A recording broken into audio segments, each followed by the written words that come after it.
The first update we have today is Teddi Mellencamp's accusations against Gretchen Rossi and the strange disappearance of Katie Janela from the record.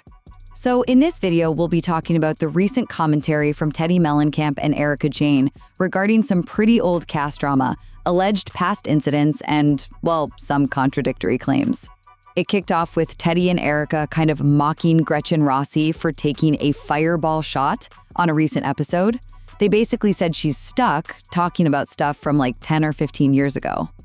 Teddi then urged Gretchen to just stop talking about anything 10 years prior and straight up accused her of lying about things that are on camera.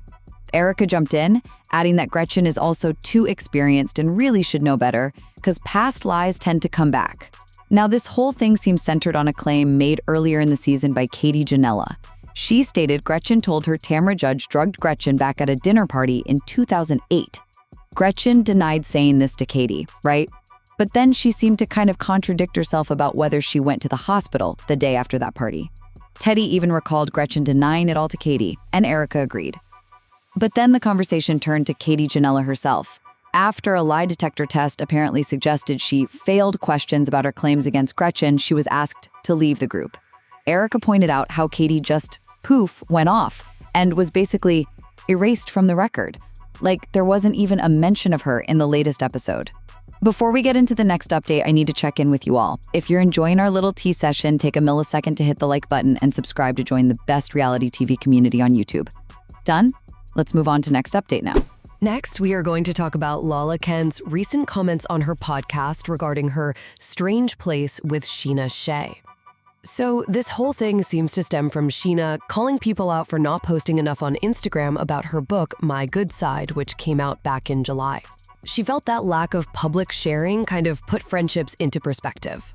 Okay, so Lala then jumped on her own podcast, Untraditionally Lala, and yeah, she confirmed things are weird.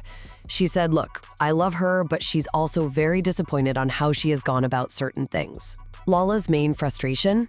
It seems to be that Scheana's focused way more on the public lack of support rather than any private support she got.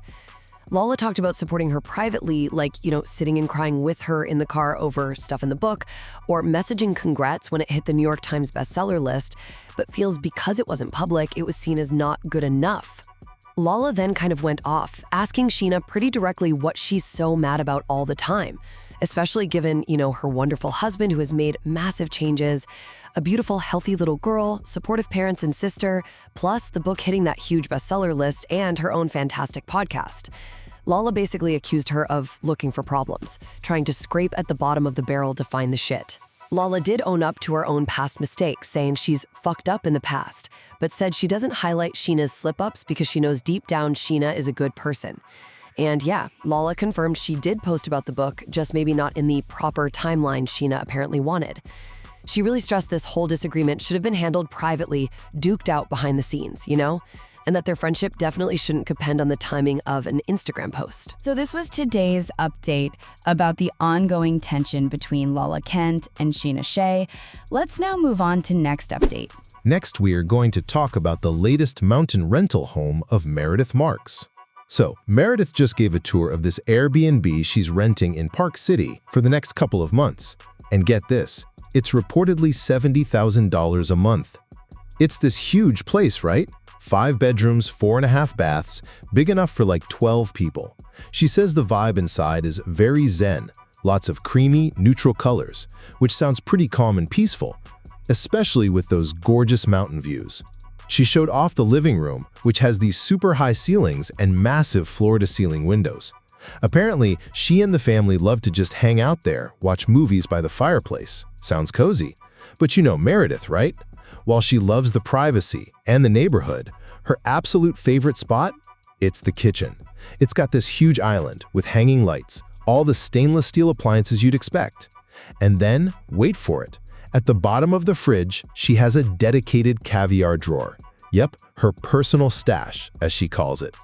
Only Meredith. Oh, and outside? There's this multi-level deck wrapping around the house, complete with a fire pit. Plus, just off the main bedroom suite, there's a big jacuzzi tub and a sauna. Perfect setup for spending the winter, wouldn't you say?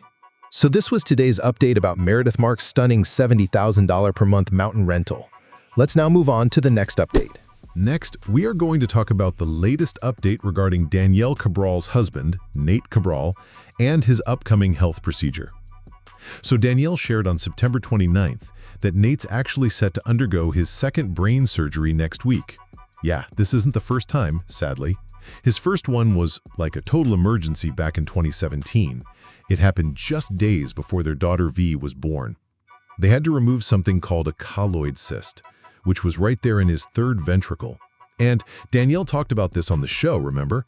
She said it was the absolute scariest time for them. She mentioned Nate couldn't even walk. He'd just kind of stand there and stare. Really frightening stuff. Well, lately, some of those symptoms started coming back. So they did a scan, and yeah, turns out the cyst has grown again. He's heading back to NYU Langone Health for this procedure. But here's the difference this time around, which is kind of good news, I guess. Unlike that crazy emergency in 2017, Danielle says Nate's able to actually, walk into the hospital feeling positive and like he's ahead of the game this time. And of course, they've gotten a ton of support from their RHONJ co-stars already. Dolores Catania, Margaret Josephs, Brittany Medisech. They all sent prayers and well wishes. Nate even jumped online to thank everyone for all the love and support, which was really nice to see. So this was today's update about Nate Cabral's health status. Let's now move on to next update. Next, we're going to talk about Jennifer Pedranti's update on her wedding to Ryan Buijan and, well, the challenges they're kind of facing right now. So the main thing for Jennifer, who's 48, and Ryan, 49, is just trying to agree on a date and, what the wedding should actually look like. It's tricky because Jennifer's son Dawson just joined the U.S. Marine Corps, right? And he's only got this small 10-day window in October. Jennifer's torn. Like, is that the right time to sweep him away for a wedding? Or does he just need that time at home? Plus, they can't seem to agree on how formal it should be. Jennifer suggested, hey, maybe we just hit the courthouse first, keep it simple, and then plan something bigger later when all the kids can definitely be there. But Ryan, nope, he's not into that idea at all. Says he doesn't want to do it that way. And of course, her co-stars have thoughts. Jennifer mentioned Tamra called the whole thing tacky and said she wouldn't even come. Which kind of made Jennifer joke maybe she will wear that bikini down the aisle she threatened before just because she's sick of fighting this whole thing. Heather Dubrow, she's 56, kind of felt Jennifer wanted more of a just family vibe anyway. And Shannon Bedore, who's 61, thinks she might snag an invite if they end up having more than just family. Jennifer also kind of looked back on how tough things were after her divorce from William Pedranti. They actually tried nesting for a bit, sharing the house, taking turns with the kids. But that ended with Jennifer getting evicted. She had this really hard choice: find a tiny 2-bedroom place for her and the kids, or move into Ryan's house. She admitted it took a while for the kids to feel like it was just our home, At first, it felt like they'd lost home and were just in Ryan's space. Gretchen Rossi, 46, actually praised Ryan for taking Jennifer and her family in, saying it really shows who he is and how much he loves her. So this was today's update about Jennifer Pedranti and Ryan Buijan. Let's now move on to next update. Next, we are going to talk about Lisa Barlow, who's definitely been a hot topic since the Real Housewives of Salt Lake City Season 6 kicked off. Right? She just did an interview talking about those business lawsuits and also, what's going on with Heather Gay. So this whole thing really illuminates Lisa's side of the story after all the drama from the premiere. It kind of started when Bronwyn Newport brought up Lisa the business lawsuits. And that led Angie Katsanevas to briefly compare Lisa to Jen Shah before kind of backtracking. Now, Lisa's take on the lawsuits, she basically sees them as, well, the cost of doing business. She's like, look, I've had these companies for a long time. She mentioned most suits just get dismissed, and the one that's still pending, apparently not much evidence there. She said she's pretty unbothered by it all, adding that, civil suits often throw around untrue stuff. That's why she keeps good lawyers on retainer. Plus, she emphasized her businesses are federally regulated, they cross their T's and dot their I's. So yeah, she found the whole attempt to use the lawsuits against her kind of weird. Then, shifting gears to Heather Gay, Lisa admitted she's disappointed things changed between them, calling the shift hurtful. What's interesting is that Heather actually defended Lisa in the premiere. Lisa called that moment amazing, pointing out it was literally the first time anyone had her back like that in 6 years. Lisa thought she and Heather were great, so she was definitely surprised by some things you'll see later this season. And she shot down the idea that this rift is because of who Heather's hanging out with now. So this was today's update about Lisa Barlow's comments on the lawsuits and her relationship with Heather Gay. Let's now move on to the next update. Next, we are going to talk about Lala Kent's latest updates, because she's been capturing headlines with a bit of a teasing post and, well, a really candid parenting moment. You know, she's the Vanderpump Rules alum, and right now she's actually filming the upcoming 3rd season of The Valley, which we're probably not going to see until early 2026. So anyway, Lala, who's 35, she recently posted this photo on her Instagram story with Tom Schwartz, right? He's 42. And she captioned it "soft launch." Naturally, that got everyone talking. But like immediately after, she jumped back on to say, basically, just kidding. She added, like, so soft it's not even real, type soft. So clearly just having a bit of fun with everyone. Then, in a completely different kind of moment that really brings to life a parenting challenge, Lala shared a TikTok. It was her reacting to a little vlog her 4-year-old daughter, Ocean, was making. And get this, Ocean got caught on her own vlog calling her 11-year-old half-sister, Riley, a bitch.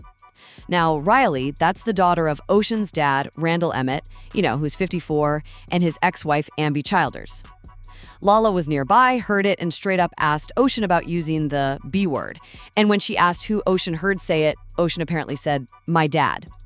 So Lala laid down the law, told Ocean it was not cool, and warned her, never say that word again or you're going to lose privileges.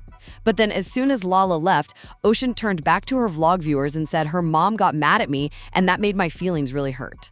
Wow, right? Talk about real life. So this was today's update about Lala Kent. Let's now move on to next update. Next, we are going to talk about Stephanie Shujai addressing a major rumor about her marriage to Masood. Okay, so this comes from a sneak peek of the Real Housewives of Miami Season 7 reunion. And, you know, things got pretty intense when Stephanie Shujai had to face down this really persistent rumor about how she actually met her husband, Masood Shujai. It all kicks off when host Andy Cohen reads this question from a fan, right? And the fan suggests Stephanie didn't meet Masood at a basketball game like she's always said. Instead, the rumor is she was hired to be Masood's assistant by his ex-wife. Well, Stephanie immediately shut that down, like firmly. She insisted, "I have never met his ex-wife." She made it clear there's absolutely no photo, no text, no email, nothing to prove otherwise. And she was never Masood's assistant. Plus, she added that Masood had actually been separated from his ex for about 8 years before she even met him. But then co-star Adriana jumped in. Adriana recalled this recent lunch date where, guess what? They apparently ran into Masood's former spouse. Adriana describes Stephanie kind of freezing up, whispering, oh my God, Masood's ex-wife here." Now, Stephanie maintained she didn't actually meet or talk to the woman, saying they were just in the same building. But Adriana kind of sets the scene, mentioning the woman was sitting right across from them, and that Stephanie reacted by saying, block me. And just so you know, Stephanie had already denied this whole assistant thing before on Instagram, calling people spreading it bitter. The reunion itself, by the way, starts this